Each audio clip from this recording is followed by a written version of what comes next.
Hey guys, doing another weekly rundown episode, so I got kind of a lot to talk about. And I decided this time I want to talk about just kind of a few different things instead of just books.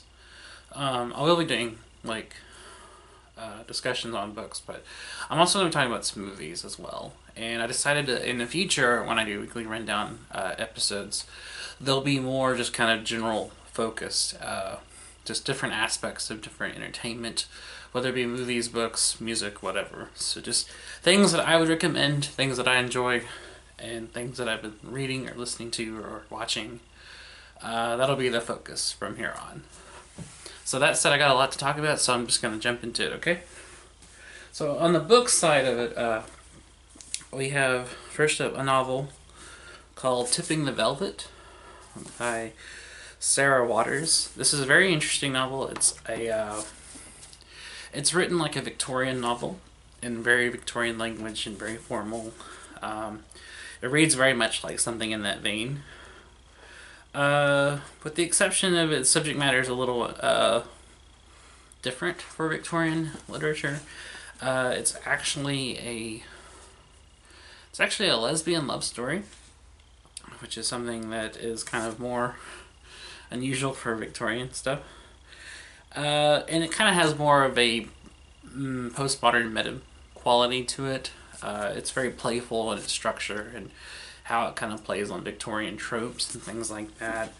But it's an entertaining story, just for what it is in its own right. Basically about a girl that comes to London and doesn't really know much. She's very naive and idealistic, and she basically meets this woman who kind of like opens her up like sexually and kind of like shows her you know that that there's more to the life than she knows, and teaches her kind of like, oh, this is what sex is like. It's pretty interesting. Very entertaining. It was very readable. I really enjoyed it. uh, so if you're a fan of Victorian lesbian literature, this is the way to go. I'd actually like to read more by Sarah Waters, but this was a good novel, and it was actually her debut novel, so I'd like to read other things by her in the future. Next up, this is a book I've talked about before. I did a very brief video on it, I think last year. It's a science fiction novel called Trading in Danger by Elizabeth Moon. This is actually book one in a series. I've only read this one and part of the second. I haven't got very far. But Liz Moon writes very like militaristic science fiction. Her stuff's about like, like captains and kind of more of a former. This one is not really militaristic in the sense of it's just more about a girl who becomes a captain. She kind of gets booted out of military school, and then like through her uncle like starts piloting her own ship, which delivers things, and she kind of gets caught up in like all this intrigue and stuff going on. I wouldn't say it's young adult, but it kind of has that feeling of young adult literature. It feels like something that would be written in the young adult market, but still enjoyable enough for adults as well. I typically don't like young adult fiction, and I read more like an adult novel to me. But the protagonist, she is like a teenager, though, so it's one of those. It could go either way. Like it could be marketed as like a young adult novel, or it could be marketed like for adults. But if you like sci-fi, I recommend it. Liz Moon is a good writer. She's a very like fast, sharp writing style. It's all written from the first person, so definitely read it. And I'll try to read more rest of them, and I might even do. If I read the rest of them, I might just do a video on each one, maybe, maybe not. I'm currently reading this one by R.L. Stine called Red Rain. Those who are not strangers to my channel know that I am a big R.L. Stine fan. This one's a little different for him because rather than writing for teens or kids, this is actually a novel aimed at adults. As you can see, I'm only briefly into it. I haven't got way into it, but I do like it. And actually, I think this is the best written thing I read by him. Stein's not bad. He has his strengths and weaknesses as a writer. I like him typically more just because his stuff is cheesy or campy. Uh, but he does write characters well, especially kids. Like, that's what Goosebumps works so well. Is he usually writes kid characters very well.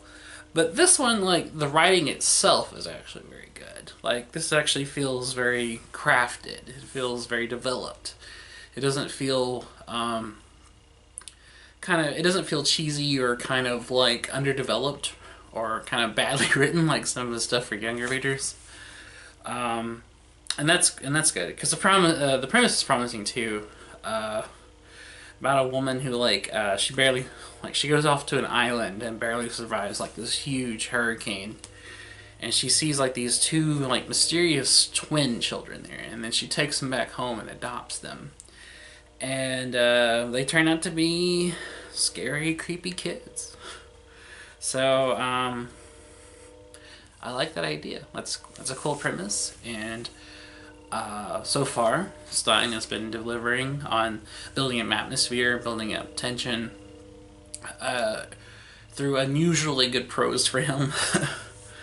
I actually didn't know he could write as well as he does here.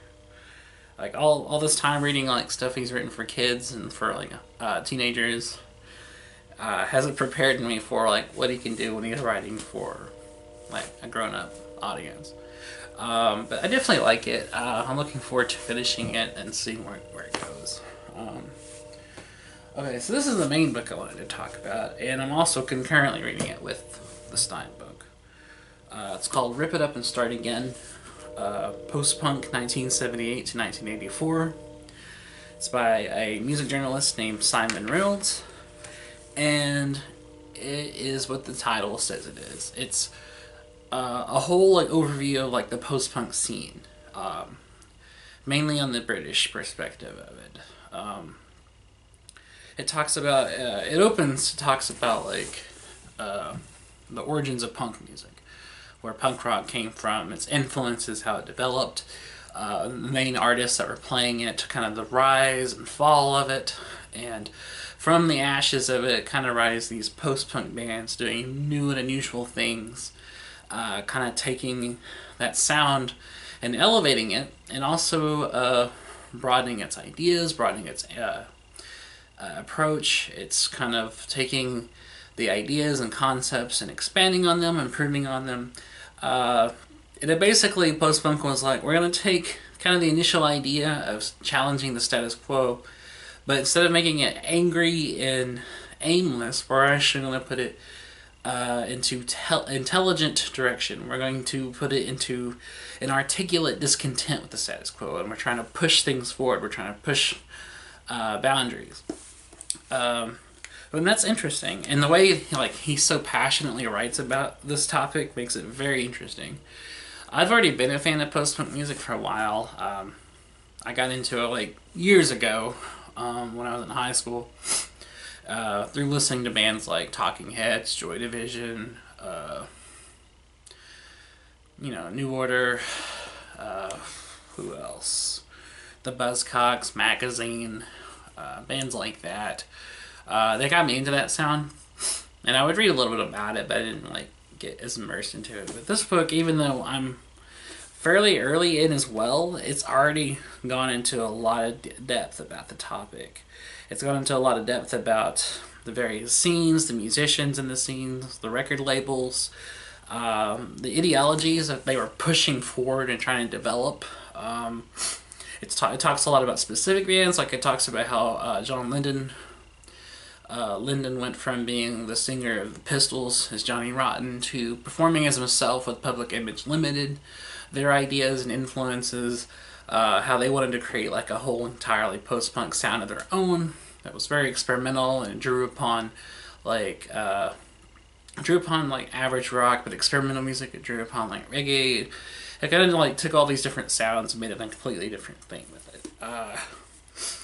There's a whole chapter devoted to the labels these bands were on and kind of what their ideology was basically DIY. The whole movement was predicated on like, there's nothing here. We can completely start over. So do it yourself. Like, go out, make your own music, record it yourself, produce it yourself, make your own little label, and like, send off through like in the mail, and sell your records on your own. Like, it was very DIY. Like the whole kind of mentality of the movement was, we're rewriting culture. We're remapping everything. Like, everything that has been done. We're doing stuff that hasn't had a precedent, and so like it carried over. It carried over into the music, into how certain journalists were writing about it. It carried over into like zines that were being published, underground labels, underground records, people, fucking around in their living room recording and like a cassette tape and mailing it off, and that was an album. I mean, it's great, and it's very inspiring to me, especially since how that idea is still being used, and even in our present day and age, like, I can shoot a YouTube video, and it has an audience. Like, people are watching it. Like, that's cool. That platform is even broader now than it was in the 70s. Like, people can more easily now distribute their music than they could then. This book was talking about how like this was just beginning to get possible. Like, technology had just risen to the point where anybody realized, like, hey, I can do that, and book a studio, or even just like record an album in like their bedroom, and make a tiny little indie label and distribute it.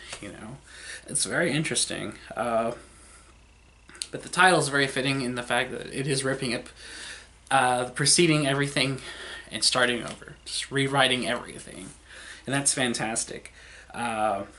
It's great. Like, it's a really good book. And it goes into, like I said, a lot of detail and talks about all these like influential bands that came out and were doing their own thing and being weird and being awesome and being like, oh, no one's done this before, let's do this. Things like, they had this mentality of like, well, we're taking the basic concept, but we're applying originality and individuality to it. It's a celebration of like, anybody can do this. Everybody has a vision, and now more than ever, that vision can be achieved, and that's cool. It's cool, like, reading about these bands like Gang of Four, Talking Heads, Devo, Public Image Limited, Soft Cell, Depeche Mode, Gary Newman, like all these different people. Like, it's cool reading about how they were like just challenging everything, how they were like, setting examples for other people to be like, oh, well, that's cool. Now I want to do my thing. So, in case you can't tell, I highly recommend this book. Rip It Up and Start Again by Simon Reynolds. A very good book, covering a broad span of time and a wide range of topics, wide range of, like I said, the scene, the labels, the bands, the musicians themselves, and just that whole kind of mentality of like, that was just teeming with creativity. How like there was just, album after album of like new and original music, And the 70s was a fantastic time for music. I mean, definitely. You take like a pivotal year, like 1977. Like that year was fantastic for great music. You had Talking Heads' first album, you had Iggy Pop's albums, Lust for Life and The Idiot, you had David Bowie's Low and Heroes, you had Steely Dan's Asia, you had Fleetwood Mac's Rumors, you had like just a ton of different albums from that year. Pink Floyd released Animals in that year. 77 was just a very amazing, very pivotal year for music. And punk rose and fell basically in 77. The Pistols released, Nevermind the Bullocks that year. And then by the end of that year, post-punk was already like exploding and starting over. Like bands like Wire were releasing albums and starting over and creating new sounds. So, like I said, read it. I know I'm rambling about it, but it's a really good book, and I'm a music nerd, so this stuff's very interesting to me. But Rip It Up and Start Again, definitely check that out. And I'm moving on. Also reading a book of short stories called Swift to Chase by Laird Barron. I would recommend this if you like, one, if you like horror fiction, but two, if you like weird fiction. This is part of like kind of that scene I've talked about before, like the new weird people taking strange, inexplicable like stories with their own kind of unique vision. Kind of similar to the post-punk idea, just write weird stuff, get it published. There's like this group of people doing that now, and it's very good. The writers in the scene are very literate. They're very real writers. Like they actually want to tell stories and tell them well, and there's a lot of craft in their writing. And Laird Barron's a fantastic writer. That's one reason I want to talk about this. One, because I feel like these guys in the new weird scene need to be like talked about more and get some attention. But two, this is just a really good book, and I do recommend it for that. So definitely check out Swift to Chase. That's a great collection of short stories. Speaking of short stories, another book of short stories. This one I've talked about before. It was actually the first video I did for my series called Jason Reads Shit. And it's The Books of Blood by Clive Barker. This is one I read before. I've actually been rereading it lately, here and there. In between reading R.L. Stine, Swift to Chase, and the post-punk book, I'll occasionally take this off the shelf and read it. I just wanted to talk about this one a little more just because I'm kind of rediscovering it and offer a little more thoughts on it. Rereading it now, it's still good. Clive Barker's a fantastic writer, but this is not like the Clive Barker that I'm used to. This was a very early work. It was actually the first thing he published. And these are more directly horror stories. He would go on to basically kind of almost abandon horror, at least more straight of horror, and start writing more fantasy-based work. The Clive Barker who wrote Books of Blood is definitely not the Clive Barker who would just a few years later write like novels like Weave World and Imagica that are more based in like these like sprawling, ambitious worlds and teeming with all these weird creatures and creations. And even though there's like shades of horror in his fantasy writing, these are basically, I wouldn't call them generic horror, but these are basically more straightforward horror stories. And they're not bad. Like I said, Barker's a very imaginative guy. In fact, he leaves most writers in the dust when it comes to creating things. But he was young, he was starting out, and he had more of a kind of a desire just to write horror fiction at this point. Even in the introduction to this anniversary volume, even he's like, the guy who wrote those things is no longer around. He's dead and buried inside myself. I'm like, that's a very good way of putting it, because when you if you've read other stuff by him written after this, it's so different. I actually prefer more his long fantasy novels than I do his horror fiction, but it's still good. It's still worth reading. There's some interesting stories in here that are just crazy. Like, just off the fucking rails. There's one about a guy who's murdered, and like he puts on a sheet like a ghost and like gets revenge on the people that killed him. There's a story about a guy who rides like a really late train at night and kills people. He's like a psycho killer. There's one about a demon who's like haunting this guy, but the guy won't let it bother him, and the demon's getting pissed off that he can't get to the guy. That was actually very comical. Like I said, there's just some really weird stuff in here. There's one about like a parade of monsters going through a town, and this kid like is actually like there's secret offspring of them, and he knows that they're his real fathers, and he's like drawn to them, while his normal biological parents are like, unhappy, miserable people. It's interesting. There's one about a theater troupe of dead actors that come back and do a performance as corpses. It's really weird shit. These are like really imaginative stories. There's also one that's like an homage to Poe. It's called The New Murders in the Rue Morgue, which is a tribute to the original Poe story.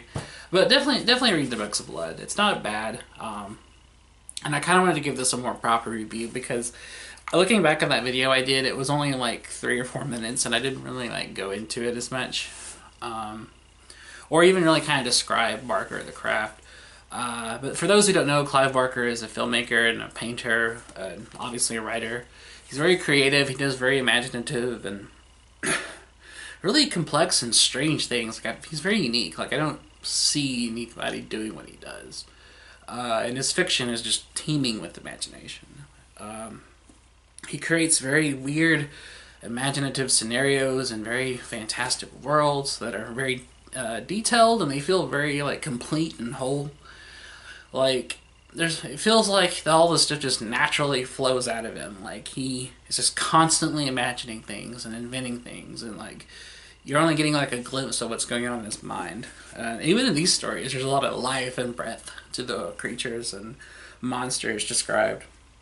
And Barker does love his monsters. He's a big monster guy. Many of them are in here. You'll see them. So that's it for books. Now I just want to talk about some movie recommendations. I only have 4 here, but they're pretty eclectic. So that said, I'm just going to jump into that. The first I would recommend is Trick or Treat. This is an anthology horror film centered on Halloween. It's very good, and the visual style, it actually makes me think of like crisp October afternoons. It's full of like oranges and yellows and reds, and it has a very autumnal color scheme to it. And the stories are interesting. It's from the guy who eventually went on to write and direct Krampus, which is a fantastic horror comedy. But yeah, this is a great film. It's underrated, so I'm going to talk about it. Next up we have a comedy. It's a mad world. However many mads that is. This is one of my favorite comedies. It's a classic 60s movie. It's like an ensemble movie, and there's like everybody in it. Basically anybody who was in show business between 1940 to 1970s in this movie. It has a ton of people in it. It's a very complex plot about people trying to like track down like this huge amount of money. And there's like several plot lines all going on at once. It's convoluted, it's silly, it's complex. It's very ambitious. Like this feels like a Lawrence of Arabia like type production. There's like so many like locations and actors and characters in this movie. Like there's so much going on. There's so many like plot lines. It's very like absurd and very like it's very dark in some places. But it's a very like a slapsticky, crazy movie. Very long. I remember originally seeing this on cassette, and it was like 2 tapes long. But very funny and definitely worth the watch. So I wanted to bring that up too, because it's an older movie, and I feel like older movies don't get love by younger people. And that's a shame, because there's a lot of great old films. Next up, completely departing from that, I have David Lynch's Wild at Heart. If anyone's seen Lynch movies, he's known for being really surreal and psychological. This movie is very strange. Basically about a couple on the not really on the run, but they're on a road trip, and they just kind of drift on through life. And there's a lot of really weird shit going on. I mean, I guess they are on the run.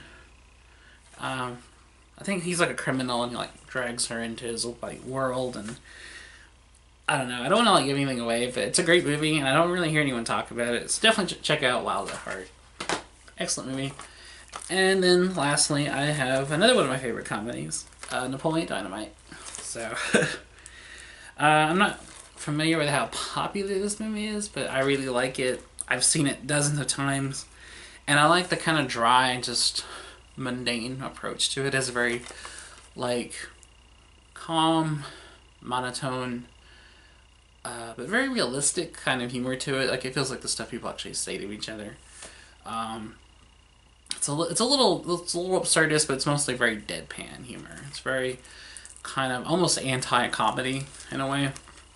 But the premise of it is it's just about a kid in high school. There's really not even a plot, and that's what I like about it. It's just kind of this drifting story about this kid in high school and his family and his friends and kind of their lives, and has a very deadpan comic tone to it. So if you like very kind of like monotone, like deadpan, dry humor, I would recommend it for that. I really like it. If you like anti-comedy, I would recommend it for that as well, because it's very plain and more indirectly funny than like, oh, that's hilarious or witty. It's more just like That's kind of silly. So anyways, those are my recommendations. I rambled on for a long time. I don't even know how long this video is, but it'll probably be pretty long. But I talked a lot about it, especially about the music part. So I want to thank you guys for watching. I appreciate it. As always, you guys are fantastic. I'll try to have another video up soon. I don't know what it'll be over, or even when I'll do it, but I'll try to have another video up soon. And as you may have noticed from previous videos, I'm trying to branch out from my usual topic of just talking about books. Of course, I'll still be talking about books because books are amazing and I read a lot. But I wanted to start talking about other things as well, like movies, music, start doing some television shows, anime, just whatever. But yeah, that's it for now. I appreciate you guys watching, and I will see you guys in the next one. Later.